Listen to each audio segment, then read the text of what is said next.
Ra'iisul Wasaaraha Pakistan Imran Khan ayaa ku dhawaaqay inuu Mareykanka iyo gobolkaba u diri doono wasiirkiisa arrimaha dibadda Maxamed Shah Qurayshi si xiisada dagaal looga baajiyo faraha looga gubto.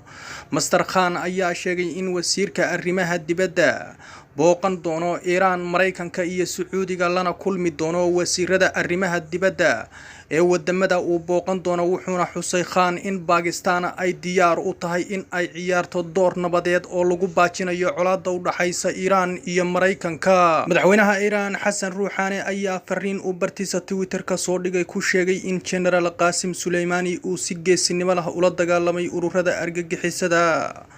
Ruuxaani waxa uu sheegay in haddii uusan Soleimani la dagaalamin argagixisada ay caasimadaha Yurub khatar weyn ku jiri lahaayeen hadeer. wuxuuna ugu dambeyn wacad ku maray madaxweynaha Iran Xasan Ruuxaani in jawaabta ugu dambaysa ee dilkii Soleimani ay noqon doonto in dhammaan ciidamada Mareykanka laga saaro gobolka Bariga Dhexe. Wasiirka difaaca Iran General Amir Hatim ayaa sheegay in cashar ay u dhigeen Mareykanka isla markaana weeraradii xalay ay u adeegsadeen gantaalada nooca gaagaaban ee wax burburiya. Amir Hatim ayaa yiri waxaan u adeegsanay gantaalada gaagaaban waxaana rajaynaynaa in tani ay cashar u noqon doonto Mareykanka. Dhanka kale wuxuu Hatim Mareykanka uga digay in jawaab kasta oo ay bixin doonaan ay la mid noqon doonto waxa uu Mareykanku sameeyo. Jawaabta Iran ee argudasho kasta oo Mareykanka ah waxay la mid noqon doontaa waxa uu Mareykanku sameeyo.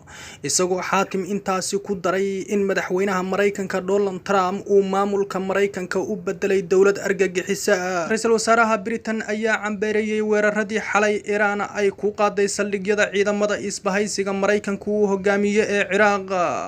Ra'iisul Wasaaraha Britain waxa uu yiri dabcan waxaan cambaaraynayaa weeraradii lagu qaaday saldhigyada militariga Ciraaq ee ay martigeliyaan ciidamada isbahaysigu. Mr. Johnson waxa uu uga digay Iran inay mar kale ku celiso wax uu ugu yeeray weerarada foosha xun ee halista ah.